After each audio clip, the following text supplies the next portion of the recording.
Coming up on Varsity Sports, some statement wins were heard loud and clear across the Dakotas last week. See the highlights and get the reaction in our weekly football rewind. The number one teams in volleyball got some tough tests. We'll get you up to date on all the action on the court in our volleyball power rankings. Plus, who are the biggest surprises of the young football season? We'll give you our top 5 head-turning teams for both North and South Dakota. Plus, make our picks for this week's biggest games. All that and more right now on Varsity Sports. Hello, and how is everybody doing? Alongside Jason Andera, I am Jay Elson. This is Varsity Sports. Well, high school football and volleyball across North Dakota, Jason, now in full swing. We're going to get everybody caught up here over the next half hour. That's what we do on this show. We get you caught up on high school sports around the area. And by the way, we've got something new that we want to promote. Our game of the week. This year, you're able to give your input on who you want us to go record. So next week on September 23rd, you have the choice between Pierre and Yankton or Brandon versus Harrisburg to figure out which game you want us to go record and replay the following week. So make sure you go online and do that. You can go on Twitter, or you can go on our Midco Sports Network Facebook page. Exercise your right to vote. Do it, folks. All right, well, we've got a full show again this week, Jason, so let's get going. And let's start by recapping last week's biggest moments in our North Dakota Rewind. We start in North Dakota. Top-ranked West Fargo let the rest of the state know who's the best at this point in the season. The Packers led off the game with 5 straight touchdowns against their rivals, Fargo South. They got the 34-6 win last Friday. Chase Teichen had another huge night in this one, gained 179 yards on the ground and found the goal line 3 times. All right, last season, one of Williston's 2 wins came against Legacy. This year, Legacy got a little revenge. 2 late touchdowns gave the Sabres a 20-0 win against the Coyotes. Quarterback Jason Hoekstra had another solid performance. He threw for 99 yards, while Alex Brasso ran for 119. We challenged them, and they came out and they did a better job the second half. But I thought our defense played outstanding tonight. The battle for Grand Forks now. Grand Forks Central kept it close on Friday with a 55-yard touchdown from Zach Murphy to Michael Nelson. But their arch rivals, Red River, ran away with it after that. The Riders win again in the Cushman Classic, 30-6 the final. Fargo North got their first win of the season. They beat Davies 28-27 on a back-and-forth game. Spartan quarterback Hyatt Martineau threw for 4 touchdowns in their win. St. Mary's and Beulah locked up for a battle of unbeaten teams, and St. Mary's left Beulah as the only unbeaten in that matchup. They picked up the 38-13 win, and once again it was of the physical nature of the Saints that set the tone. I thought our defense played very well and were very physical and was very disciplined, and that's what you got to do against them, is just not give them big plays, stay with your keys and do your job. And then offensively, I thought our offensive line just did a great job of taking the game over and kind of just grinding out some nice drives. Okay, time to hand out the game ball now, and how about the performance of Lucas Butts, Jason? 31 carries, 243 yards, and 3 scores to lead Bismarck to a tough win, 29-21 over Dickinson. 31 carries, first of all, is huge, but for him to get in the end zone 3 times, a ton of long runs, great job by Lucas. But once again, plenty of other big performances to note. Chase Teichen once again goes for a 3-touchdown performance. Royce Verkulen from Larimer, 159 yards. He got in the end zone 3 times. Adam Diedrich for Thompson, also 3 touchdowns. You see a ton of guys. But look at this. Briar Parisian from St. John's, just 6 carries, 241 yards, 3 touchdowns. And by the way, he threw a pass for a 45-yard touchdown as well. He had to be runner-up maybe this week? Yeah, it was pretty close. Pretty close, but Lucas had a great week. All right, well, 'tis the season for high school bowl games. Several were played in South Dakota over the weekend. We're going to recap those and more when we come back. This is Varsity Sports. Varsity Sports on Midco Sports Network is presented by Mitchell Technical Institute and Farmers Union Insurance Agency.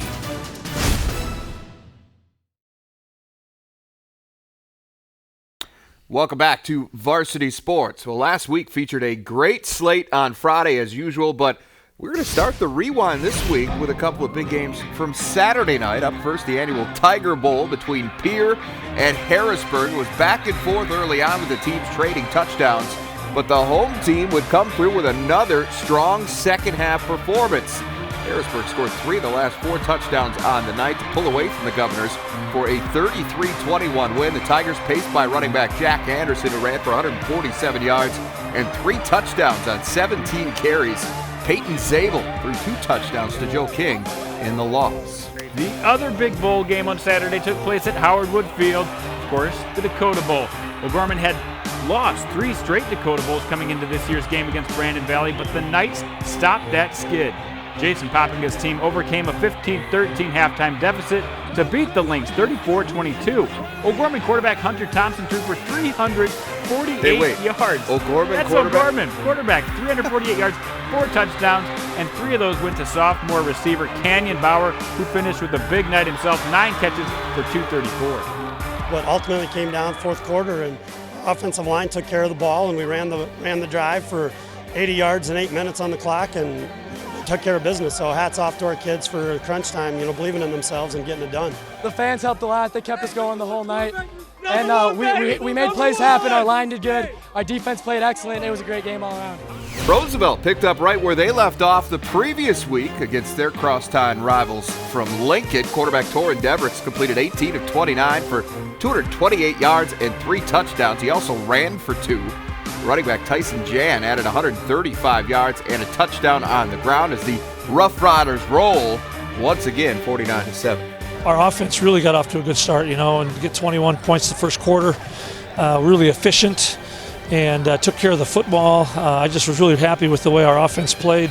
Aberdeen visited Rapid City Stevens Friday night. The Raiders jumped out to a 9-0 halftime lead and held on for the 16-14 win in the opening game of the Rushmore Bowl. Stevens, by the way, just one of 4 teams in 11 AAA to have a winning record. They are 2-1, Jay. That's nuts. We're 3 games into the season. All right, well, Mitchell gets their first road win of the year with a 17-7 victory at Watertown.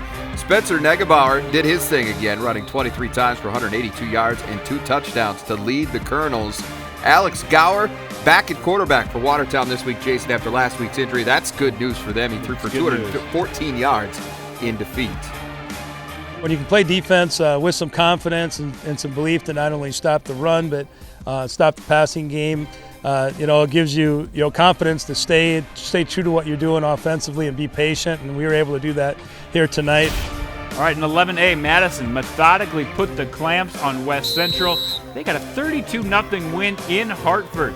Josh Giles, 16 of 24, another 276-yard passing game, 2 touchdowns. Riley Yankee, by the way, ran in 2 touchdowns for the Bulldogs.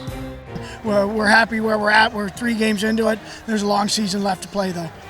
Those Bulldogs are good. They are good. Tri-Valley broke open the scoring on Friday with a 99-yard touchdown run from Landon Freeman, but it was all Del Rapids after that. Warriors thumped the Mustangs 35-6 behind Hunter Hansen, who threw for 106 yards and a touchdown. He also ran 1 in. All right, Gregory had a score to settle with Bottom after last year's overtime loss, and the Gorillas moved to 3-0 with a commanding 32-7 win over the Cavaliers. Both Robert Vamaka and Jade Vanderwerf cleared the century mark on the ground, while quarterback Andy McCants came close. He had 86 yards rushing and 2 touchdowns in the win. So we just want to control the ball, pick up 4 or 5 yards and be satisfied with that and just play good defense, and real happy with the guys. They played very hard. We've been thinking about this game for a year since we lost in overtime last year, and this one's definitely big for us. We wanted to take it to them and let them know what's up, so it was a good game for us, good win. Gives us a lot of confidence going into the middle of the week. Showed them what's up. They showed them what's up.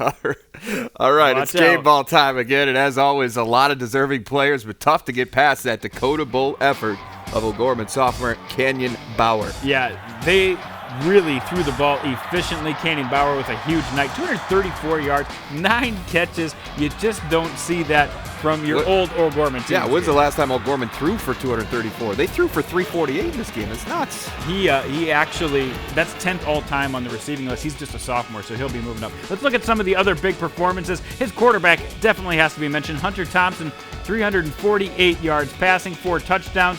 And Jack Anderson, we already talked about, 3 times in the end zone. How about Highland Hines of Huron? Carried the ball for 100 yards, threw the ball for 157, only 3 incompletions, 4 total touchdowns. Jaden Johansson also 4 touchdowns.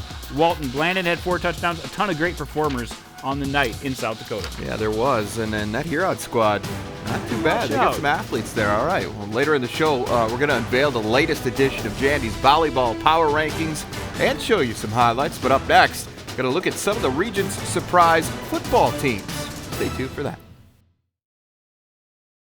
And welcome back to Varsity Sports. All right, Jandy, we're already about a third of the way through this high school football season, and there are a few teams out there who have surpassed expectations to this point. So let's take a closer look. Give us your top 5 surprises in each state. All right, well, let's start with South Dakota. Baltic at 2-0. Doesn't sound like a huge surprise, but they're contender in 9AA. Caden Wolf and Reese Warney running the ball right where Sam Clark left off last year, and a huge win against Chester. Absolutely. Hadn't beaten them since 1969, so That's they're crazy. in the mix. At number 4, Irene Wakanda. They love to throw the ball. A huge win for them against Parker, who was a contender in 9A. Now you've got Tate Gale and company taking over there. They've gotten off to a great start. Number 3, Sioux Falls Christian. I mean, great year last year. I just didn't know if they could come back and do it again this year.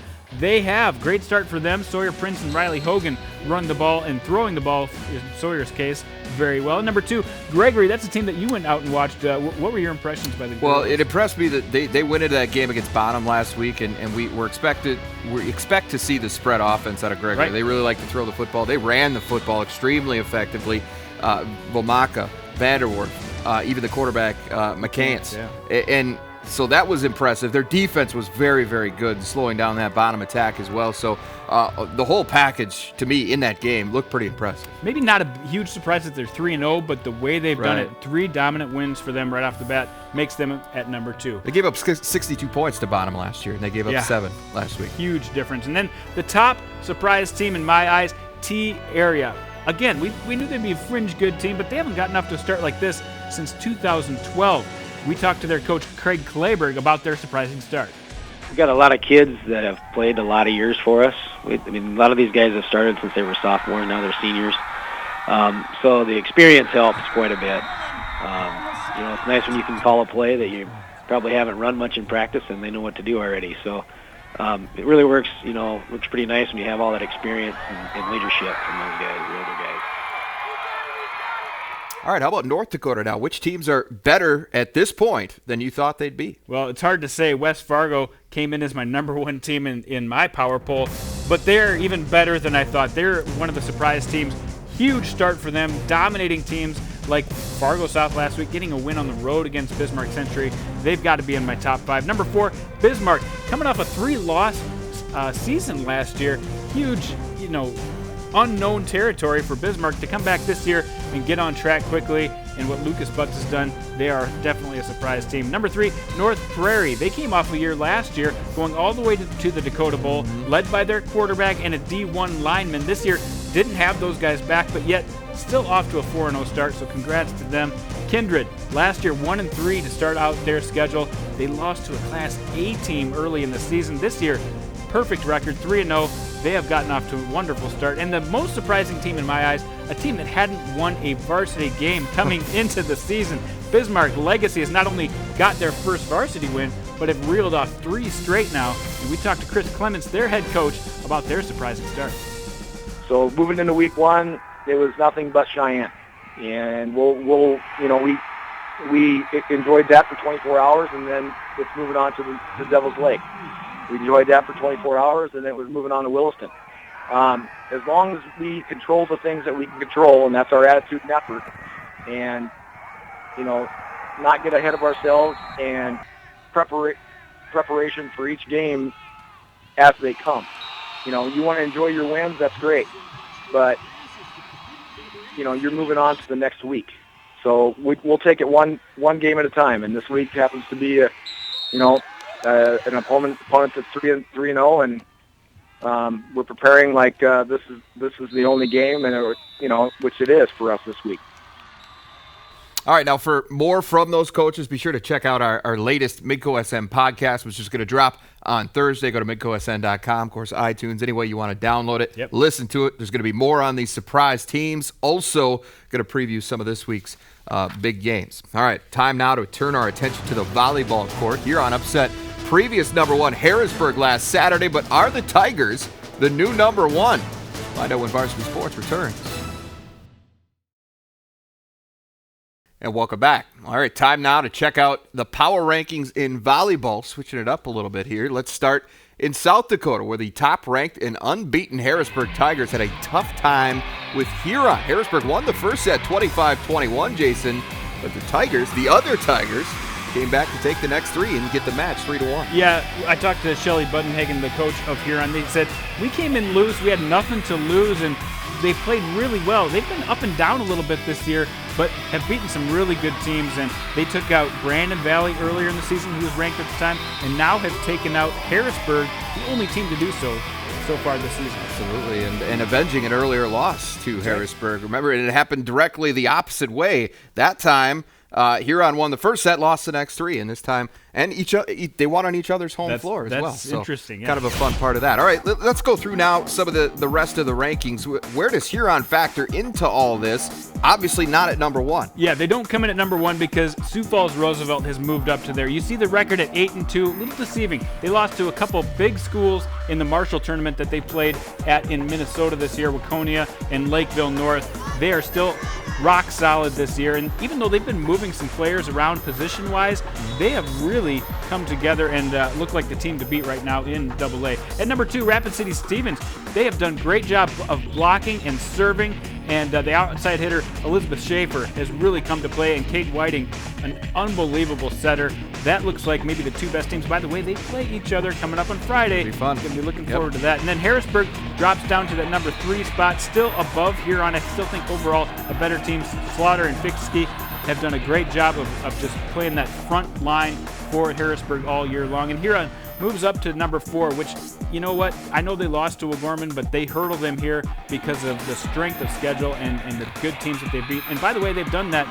They've lost 2 of their starters to injuries, season-long injuries, and still have been able to make stuff happen on the court. And then Brandon Valley comes in at number 5 in the power rankings this week. O'Gorman just outside there, but look for them to be strong here in the next month. In North Dakota, Grand Forks Red River's been playing as well as anyone. Have the Rough Riders finally cracked their way into your top 5? You know what? Red River had an extremely tough week ahead of them last week, and that was the difference. If they played well last week, I was going to move them into the rankings, and boy, did they play well. A big win against Fargo North. Then they took out Fargo Shanley, who was my number 2 team coming into the week. And then on Tuesday, they also beat South, and that helped them vault them up to a number 3 ranking this week. And you got Bismarck Century at the top still. West Fargo Cheyenne at number 2. Shanley drops to 4. And Legacy in the top 5. Legacy doing some good things athletically. Yeah, we got to talk about Legacy once. We've got Mercedes Baumgartner, who has done a great job for them this year. Only 5'5", but playing that front line for Legacy, and just a tremendous week for them. They're one of the only teams still undefeated in the WDA, so yeah, they definitely belong in the top 5. Coming up next, everybody's favorite segment. By everybody, I mean Jason and I's favorite segment. It's Pigskin Pick'em and Volleyball coming up next. Varsity Sports on Midco Sports Network is presented by Mitchell Technical Institute and Farmers Union Insurance Agency.